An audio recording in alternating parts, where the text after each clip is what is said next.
Information ক্যাডারের একজন উচ্চপদস্থ জনকীর্তক ছিলেন। এরকম এক ব্যাকগ্রাউন্ডের একজন নারী শিক্ষক যখন উদ্বেলিত হন এবং হতবিহ্বল হন, তখন বুঝতে হবে যে সমস্যাটা কতটা গভীরে প্রবেশ করেছে। ছাত্র আবু সাইদ আত্মহুতি দিয়েছে এবং এই ঘটনার পর সমগ্র দেশে শুধু টার্সিয়ারি এডুকেশন সাবসেক্টর নয়, সেকেন্ডারি এডুকেশন সাবসেক্টর নয়, প্রাইমারি এডুকেশন সাবসেক্টর পর্যন্ত এফেক্টেড। আমি ঢাকা বিশ্ববিদ্যালয়ের লোক প্রশাসন বিভাগের চেয়ারপারসন প্রফেসর ডক্টর নাজনীন ইসলামের সভাপতিত্বে যে অনলাইন সভায় অংশগ্রহণ করেছি এবং সেখানে আমার দুই প্রাক্তন ছাত্রী এবং সহকর্মী মনামি এবং নুসরাত, তাদের উপর যে নিবর্তনের ঘটনা ঘটেছে তার তীব্র প্রতিবাদ করেছি এবং এর বিচার বিভাগীয় তদন্ত আমি দাবি করেছি। আগামীকাল আমাদের অর্থনীতি বিভাগের পক্ষ অপরাজেয় বাংলায় সমাবেশ আহ্বান করা হয়েছে মনামি এবং নুসরাতের ওপর যে নিবর্তন এর ঘটনা ঘটেছে তার প্রতিবাদ। মনামি এবং নুসরাত প্রাণান্ত চেষ্টা করেছে আমাদের একজন ছাত্রকে রক্ষা করতে, কিন্তু শেষ অবধি তাকে রক্ষা করা যায়নি এবং মনামি আক্রান্ত এই খবর পেয়ে দূর দূরান্ত থেকে শুভানুধ্যায়ীরা খোঁজ খবর নিয়েছেন। তিনি ফেসবুকে স্ট্যাটাস দিয়েছেন এবং জানিয়েছেন যে আমি ভালো আছি, তবে হতবিহ্বল এবং স্তম্ভিত। তবে আমার প্রত্যাশা আপনারা সবাই আমার খোঁজ না করে যেই ছাত্রটিকে পুলিশ হেফাজতে নিয়ে যাওয়া হয়েছে তার খোঁজ খবর নিন, সে কেমন আছে, কি অবস্থায় আছে, সেটি আমাদের এখন মুখ্য বিবেচ্য বিষয়। এখন ঘটনা যেটি, সমাজের যেই বর্গে মনামির বসবাস তা কিন্তু আপার মিডল ক্লাস এবং তার স্বামী একজন সেনা কর্মকর্তা, যতটুকু জানি।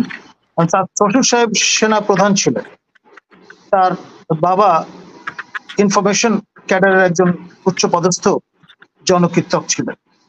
এরকম এক ব্যাকগ্রাউন্ডের একজন নারী শিক্ষক যখন উদ্বেলিত হন এবং হতবিহ্বল হন, তখন বুঝতে হবে যে সমস্যাটা কতটা গভীরে প্রবেশ করেছে, সমাজের সকল বর্গের মানুষকে যুক্ত করেছে। নুসরাত ব্যক্তিগত জীবনে সিঙ্গল এবং তার বাবার সঙ্গে সে জীবন চরণের অপশনটি বেছে নিয়েছে, বাবাকে দেখাশোনা করছে।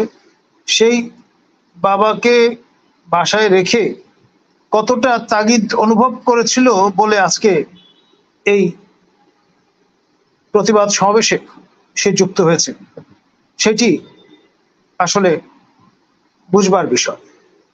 অর্থাৎ আমার এই দুই সাবেক ছাত্রী এবং নারী সহকর্মীর যে উদ্বেল অবস্থাটা, তাদের মানসিক যে তাগিদ তারা অনুভব করেছেন, তা থেকে বোঝা যায় পালসটা এখন কেমন এবং কোন পর্যায়ে ছড়িয়ে গেছে। আপনার যারা কখনোই অ্যাক্টিভিজমে যুক্ত ছিল না এবং যুক্ত হতো না, সমাজের সেই শ্রেণীর সেই বর্গের মানুষেরাও আজকে এই মনোভাব পোষণ করছে।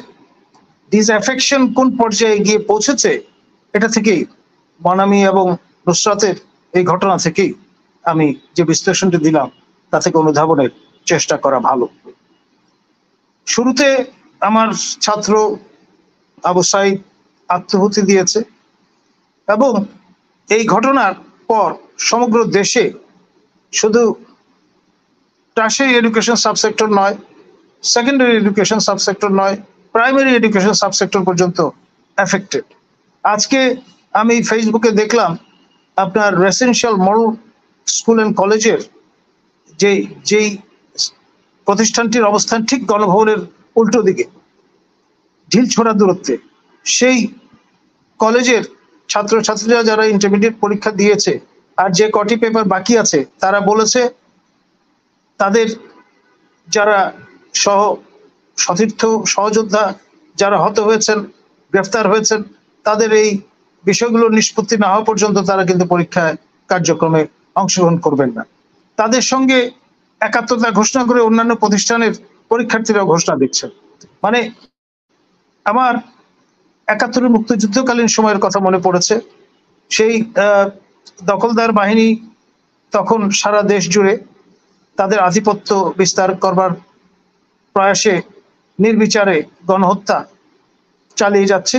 সেই অবস্থায় এসএসসি পরীক্ষার আয়োজন করা হয়েছিল এবং আমাদের যারা তরুণ পরীক্ষার্থী তারা অনেকেই কিন্তু সেই পরীক্ষা বর্জন করেছিলেন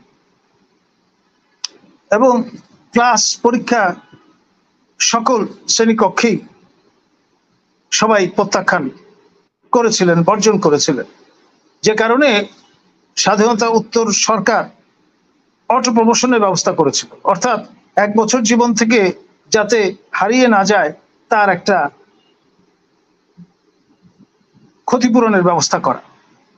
তো ভবিষ্যতে হয়তো এমন দেখা যাবে যে এই যে বর্তমানে যে অচলায়তন, যে অচলাবস্থা বিরাজ করছে শিক্ষাঙ্গনে এবং যেখানে শিক্ষাকে বলা হয়ে থাকে জাতির মেরুদণ্ড, সেখানে এই পরিস্থিতি যদি দীর্ঘদিন ধরে বিরাজমান থাকে তাহলে রাষ্ট্র বিপন্ন হবে। আমি এই কথাটি আগেও বলেছি, আজকেও বললাম। সমস্যা কিন্তু জটিল থেকে জটিলতর হচ্ছে, আর আমরা অনেকে তৃপ্তির ঢেকুর তুলছি যে এভরিথিং ইজ আন্ডার কন্ট্রোল। এই যে আপনার বক্তব্য, এটি কতটা যে ছেদ আজকের এই ঘটনায় আরো পরিষ্কার হয়ে গেছে। ধন্যবাদ।